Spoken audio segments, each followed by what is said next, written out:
The email arrived on a Thursday morning at 7:12 a.m. Subject: Operational Leadership Realignment. I hadn't even finished my first cup of coffee when I saw it. After 15 years in corporate project management, I had learned something important. When executives use words like realignment, optimization, or transformation, someone is usually about to lose authority. Sometimes a department, sometimes a team, sometimes a career. My name is Rachel Morgan. I'm 41 years old. And for the last 7 years I had been director of project delivery at a national engineering services company. On paper my job sounded simple. Make sure projects were delivered on time. In reality my job was managing chaos. Clients changed requirements. Vendors missed deadlines. Engineers disagreed. Budgets shifted. Unexpected problems appeared every week. My team existed to keep everything moving. Most people never noticed our work. That was normal. In operations and project delivery, success usually looks invisible. Nobody celebrates when a project runs smoothly. People only notice when something goes wrong. 7 years earlier, when I accepted the position, the company had serious problems. Projects regularly missed deadlines. Departments worked in isolation. Communication between teams was inconsistent. Clients were frustrated. Employee turnover was increasing. The CEO at the time told me something during my interview that I never forgot. We don't have a technical problem. He leaned back in his chair. We have a coordination problem. He was right. The company employed brilliant people. The engineers were talented. The sales teams were strong. The technical specialists knew their jobs. The problem wasn't competence. The problem was cooperation. Departments acted like separate businesses. Everyone optimized their own performance. Nobody optimized the entire organization. Over the next several years I focused on one thing: communication. Not software. Not reporting tools. Not dashboards. Communication. My team built systems that forced departments to work together. Weekly coordination meetings. Cross-functional planning reviews. Shared project tracking. Escalation procedures. Simple ideas. But they worked. Slowly, performance improved. Project completion rates increased. Client satisfaction improved. Revenue grew. Employee turnover declined. The company became more predictable. And in project delivery, predictability is everything. By year 6, we were performing better than at any point in company history. That should have been a good thing. Unfortunately, success sometimes creates new problems. The board wanted faster growth. Investors wanted higher margins. Executives wanted transformation. That's when they hired Ethan Blake. Official title: Chief Transformation Officer. Nobody really knew what that meant. But everyone knew he had influence. His background wasn't engineering. It wasn't operations. It wasn't project management. Consulting. Strategy. Corporate restructuring. The first time I met him, he spent 20 minutes talking about efficiency. Not actual efficiency. Theoretical efficiency. The kind people discuss in conference rooms. Not the kind that exists in the real world. At one point he looked at an organizational chart and asked, "Why are so many decisions concentrated in project delivery?" I remember answering carefully, "Because project delivery coordinates every department." He nodded, but I could tell he didn't understand. Or maybe he disagreed. A month later he launched a company-wide review. Every department participated. Every process was analyzed. Every manager was interviewed. Again, none of that worried me. Reviews happen all the time. Then the questions changed. Instead of asking how projects were delivered, Ethan became interested in something else. Dependency. Who approved decisions? Who controlled information? Who maintained relationships? Who held institutional knowledge? Who employees trusted? The conversations became increasingly strange. One afternoon, after a 3-hour review session, my operations manager, Lauren, closed the conference room door and sat down across from me. "Can I ask you something?" "Sure." "Do you feel like they're trying to understand the company?" I looked at her. Then I smiled. "No." "What do you think they're doing?" I glanced through the glass wall toward the executive offices. "I think they're trying to figure out who they can replace." For a moment neither of us spoke, because we both suspected the same thing. The company wasn't studying performance. It was studying influence. And influence is often viewed as a threat by people who don't possess it. 3 weeks later, invitations began disappearing from my calendar.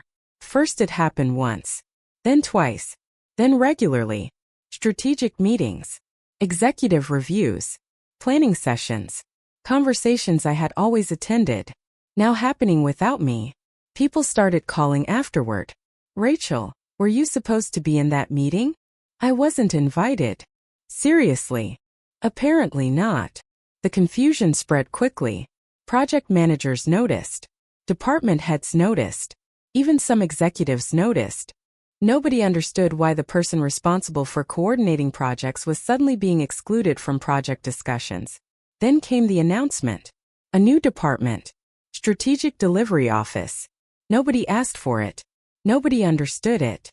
But it now existed.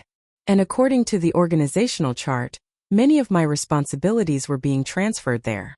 The leader of the new department had never managed a major project. Not one. But he had worked with Ethan previously.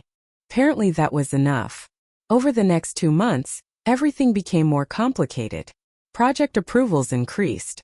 Reporting requirements expanded. Meetings multiplied. Simple decisions took longer. Teams became frustrated. One afternoon, a senior project manager named Melissa walked into my office carrying a folder. She looked exhausted. What happened? She dropped the folder on my desk. A change request. I opened it. 37 pages. I stared at her. For a client scope adjustment? She nodded. It used to be 3 pages.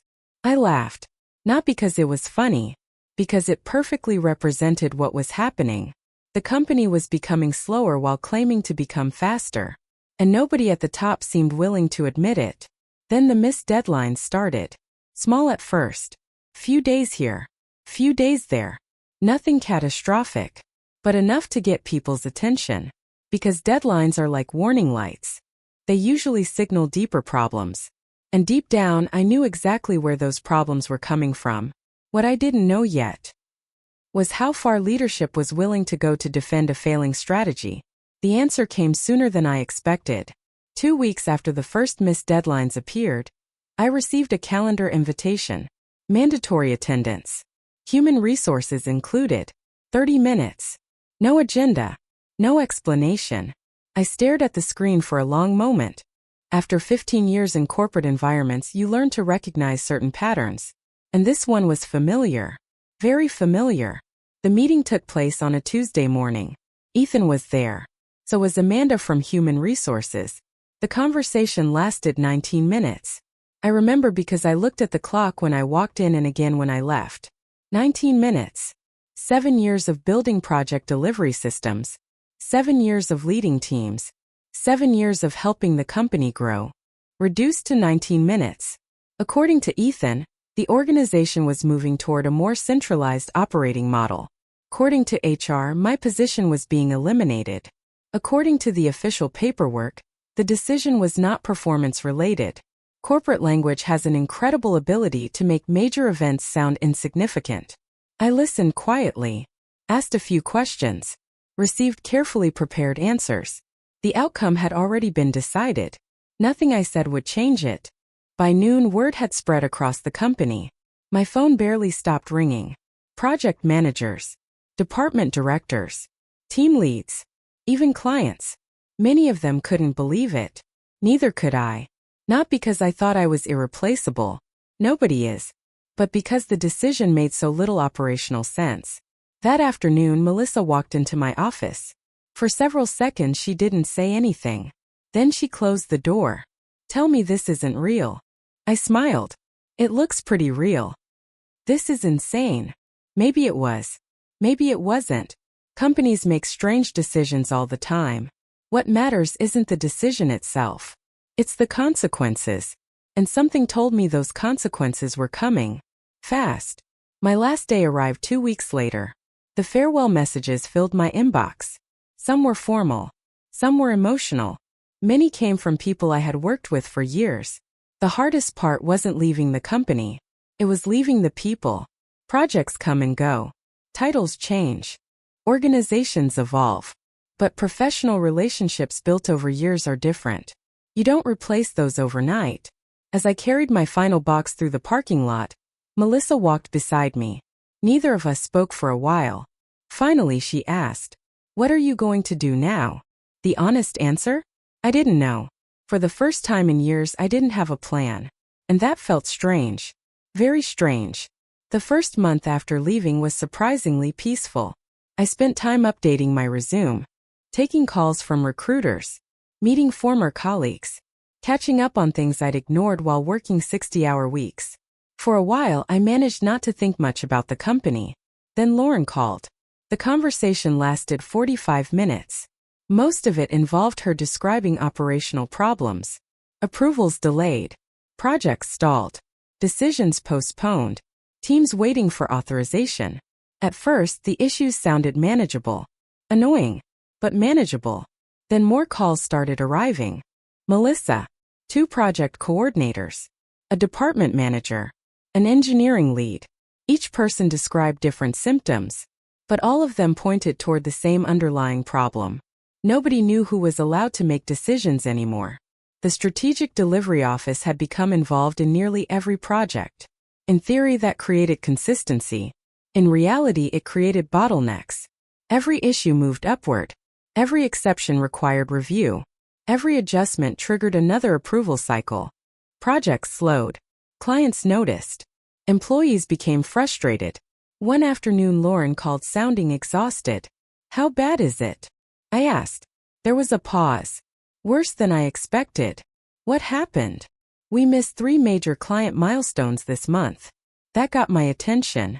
Missing one milestone can happen. Missing 3 in a single month is different. That's a pattern.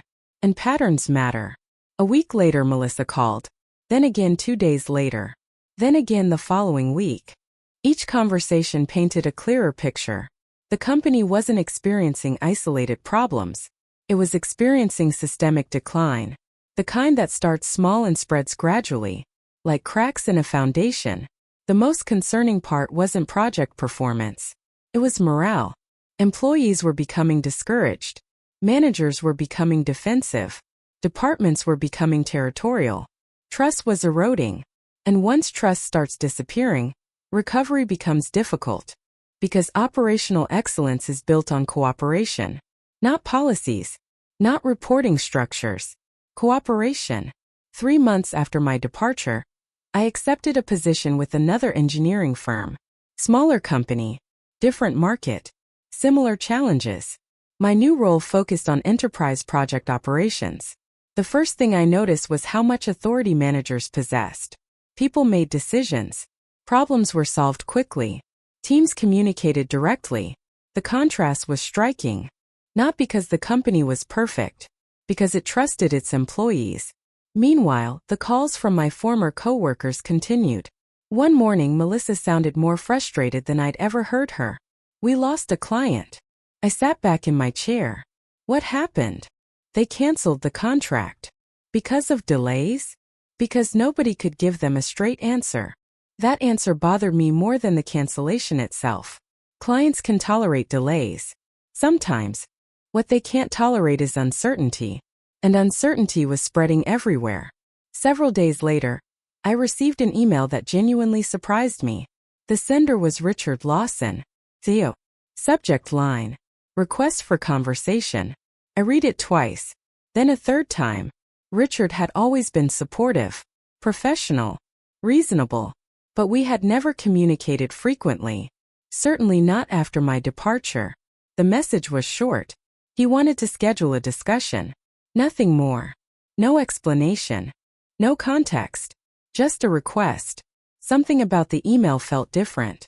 Urgent. Careful. Almost cautious. I accepted. The meeting was scheduled for Friday morning. At exactly 10 o'clock, I joined the video call. Richard appeared on screen. He looked tired. The kind of tired that doesn't come from lack of sleep. The kind that comes from carrying problems. After a few minutes of polite conversation, he got straight to the point. "Rachel, I need your honest assessment."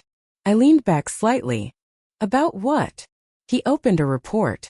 Then another. Then another. Project performance metrics. client retention reports, employee turnover data, financial forecasts. And suddenly I understood why he had contacted me. The problems were no longer hidden. The numbers had finally caught up with reality. For several moments neither of us spoke. Then Richard asked the question. A simple question. The kind leaders ask when they already know the answer but need someone else to confirm it. When did you realize this strategy wasn't going to work? I looked at the reports on the screen, then at Richard, and answered honestly. The day they stopped listening to the people doing the work. The silence that followed told me everything.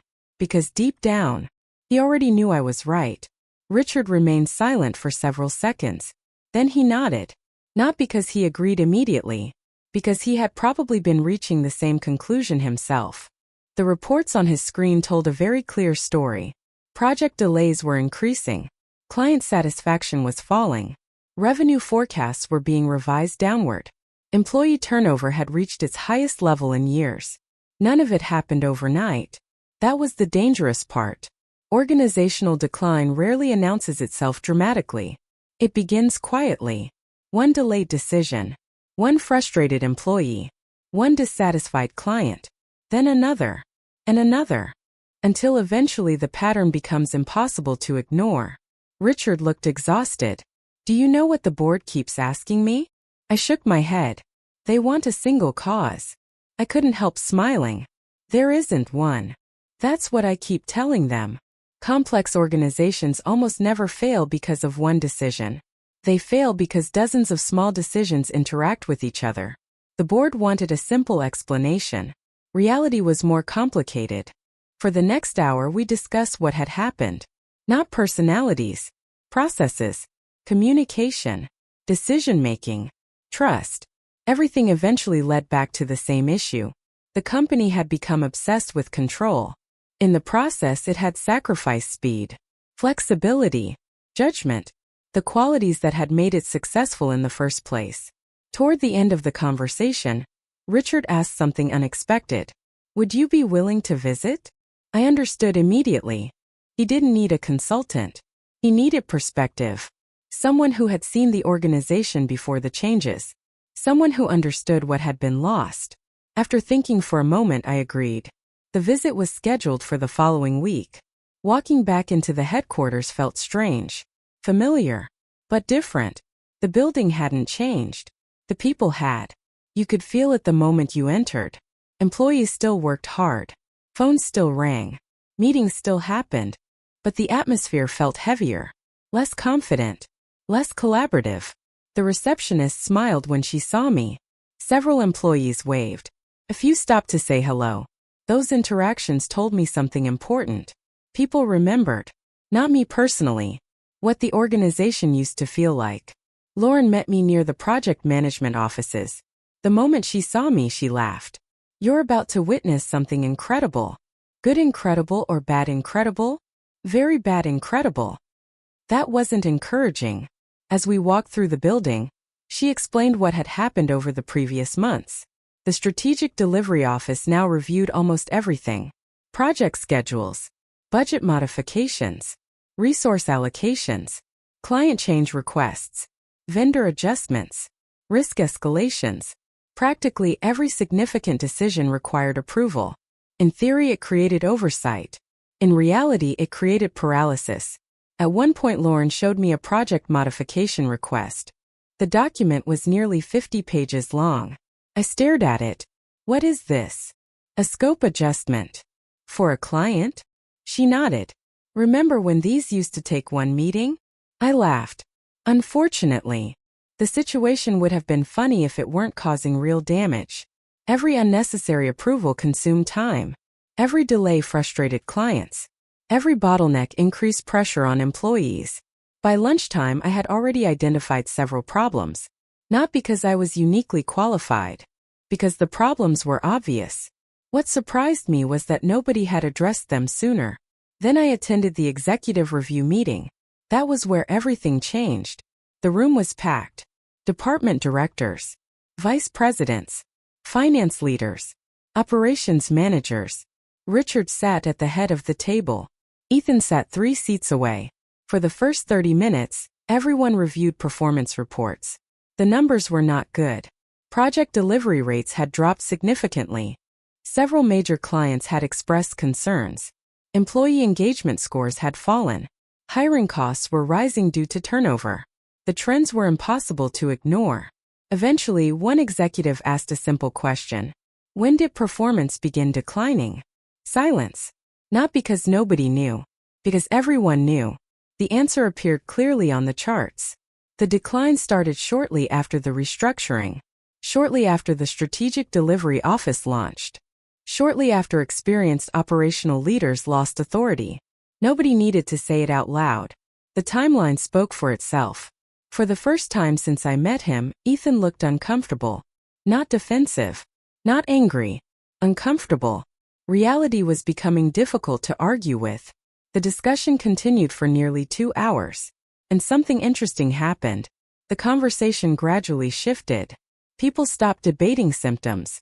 They started discussing causes, communication barriers, decision delays, approval bottlenecks, loss of accountability, the same issues employees had identified months earlier, the same issues leadership had largely ignored. By the end of the meeting, the atmosphere felt different, more honest, less political. People were finally discussing the actual problems. That evening, Richard organized a smaller dinner with several managers. No formal presentations. No slides. No reports. Just conversation. Honestly, it was the most productive discussion of the entire day. Managers spoke openly. Project leaders shared frustrations. Department heads described challenges. Nobody spent time protecting their reputation. They spent time discussing solutions. At one point, Richard asked everyone the same question. If you could change one thing tomorrow, what would it be? The answers arrived immediately. Reduce approvals. Simplify reporting. Trust project managers. Improve communication. Empower departments. Different words. Same message. The organization needed to trust its people again. Near the end of the evening, Richard turned toward me. What do you think? I looked around the table. At the managers. The directors. The people responsible for delivering actual work. Then I answered. I think your employees have been telling you the solution for months. Nobody disagreed. Because everyone knew it was true. The following morning my phone rang. The caller surprised me. Ethan. For a moment I considered ignoring it. Instead I answered. Hello. Rachel. His voice sounded different. Much different than before. Less confident. More reflective. Do you have a few minutes? I do. There was a brief pause. Then he spoke. I think I made some mistakes.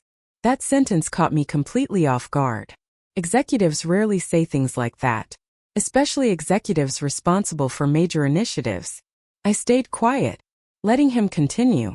When I arrived, I believed the company needed stronger controls. That's not unreasonable. No.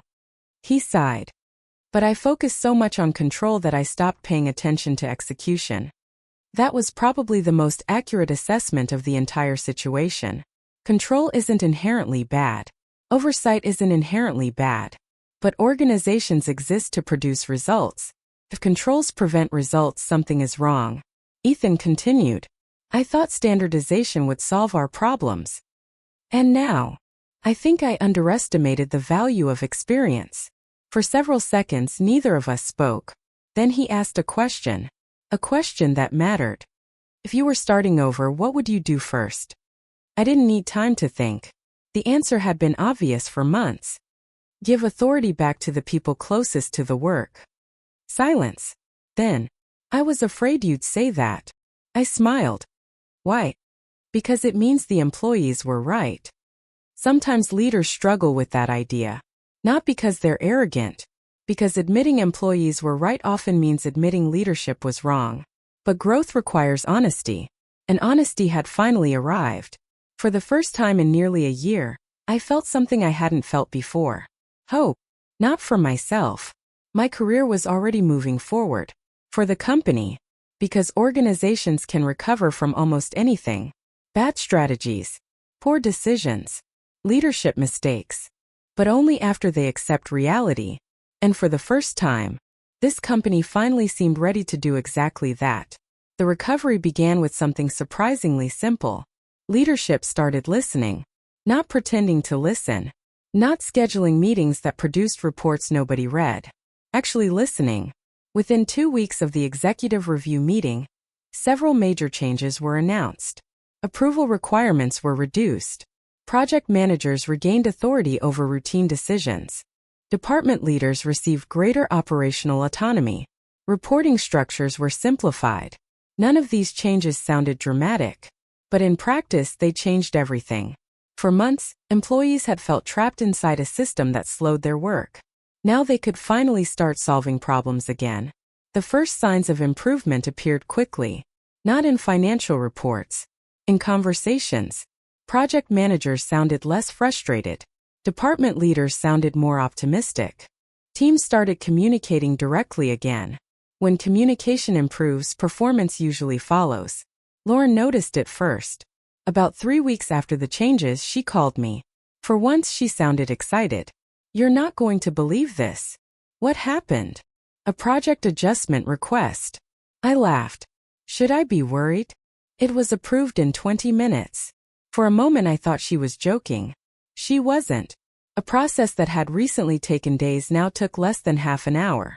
Not because people were working harder, because unnecessary barriers had been removed. That's something many organizations never fully understand. Most employees already want to succeed. The challenge isn't motivating them. The challenge is avoiding systems that make success difficult. Over the next several months, improvement continued. Gradually, consistently, client satisfaction increased. Project completion rates improved. Employee turnover slowed. Departments became more collaborative. The culture began repairing itself. Not perfectly. Trust takes time. But progress was visible. Around that time, Richard called me again. This conversation felt different from previous ones. More relaxed. More optimistic. "We're organizing a leadership conference." "Congratulations. I'd like you to speak." That surprised me. I wasn't an employee. I wasn't a consultant. At least not officially. "About what?" Richard laughed. "About everything we should have understood a year ago." A few months later, I stood in front of more than 200 managers and executives. The conference hall was full. People from every department, every region, every level of leadership. As I looked around the room, I recognized many familiar faces. Lauren, Melissa, several department directors, project managers I had worked with for years. Near the center sat Richard. A few rows away sat Ethan, listening, taking notes. The irony wasn't lost on me. A year earlier, neither of them would have invited me to speak. Now they wanted employees to hear my perspective. The presentation focused on operational leadership, communication, decision-making, trust. Nothing revolutionary, just principles that many organizations forget as they grow. Toward the end of the session, someone raised a hand. A young manager, probably early 30s. What was the biggest mistake the company made? The room became very quiet. Everyone wanted to hear the answer. I thought carefully before responding, not because the answer was complicated, because it was important. Finally, I spoke. The company stopped trusting expertise. Nobody moved. Nobody interrupted. So I continued. It started believing that process could replace judgment. Several people nodded. Process is important. I paused. But process exists to support people. Another pause. People do not exist to support process. The room remained silent. The kind of silence that tells you people are thinking. Then I added one final thought. The most effective organizations balance structure with trust. When the session ended, dozens of people approached me. Some asked questions. Some shared experiences. Some simply wanted to continue the conversation. One interaction stayed with me. A project coordinator named Hannah introduced herself. She had joined the company during the restructuring. "I've heard a lot about that period," she said. "You didn't miss much." She laughed. "Actually, I think I missed a lot." "What do you mean?" She looked around the conference center. "The culture everyone talks about." For a moment I didn't know how to respond. Then she continued. They say people used to collaborate differently. I smiled. They did. Why? The answer was simple. Because they trusted each other. Trust. Everything always returned to trust. Not technology. Not reporting systems. Not organizational charts. Trust. A year later, the company's performance had largely recovered. Not because of one executive. Not because of one initiative. Because hundreds of employees worked together to rebuild what had been damaged. Richard remained CEO. But his leadership style evolved. He spent more time listening to managers. More time visiting project teams. Less time reviewing presentations. More time understanding operations. Ethan changed too. That surprised many people, including me. Instead of defending old decisions, he became one of the strongest advocates for practical execution. Experience had taught him lessons no report ever could. And sometimes experience is the only teacher that matters. As for Lauren, she was promoted to Vice President of Project Operations. Nobody deserved it more. Melissa eventually became Director of Enterprise Programs. Again, completely deserved. Watching talented people succeed was one of the most rewarding parts of the entire experience. My own career continued moving forward as well. The company I joined after leaving expanded rapidly. New clients. New projects. New responsibilities. 2 years later, I was promoted to Senior Vice President of Delivery Operations. The largest role of my career. Ironically, the opportunity probably wouldn't have happened if I had remained where I was. Life has a strange sense of timing. Sometimes what feels like a setback becomes the event that creates future opportunities. Not immediately, but eventually. A few months ago, I met Richard for lunch while visiting the city. We hadn't spoken in person for quite some time. Most of our conversations happened over calls or emails. As we talked, the discussion eventually returned to the events of that year. Richard smiled. You know what I think about sometimes? What? How convinced we were.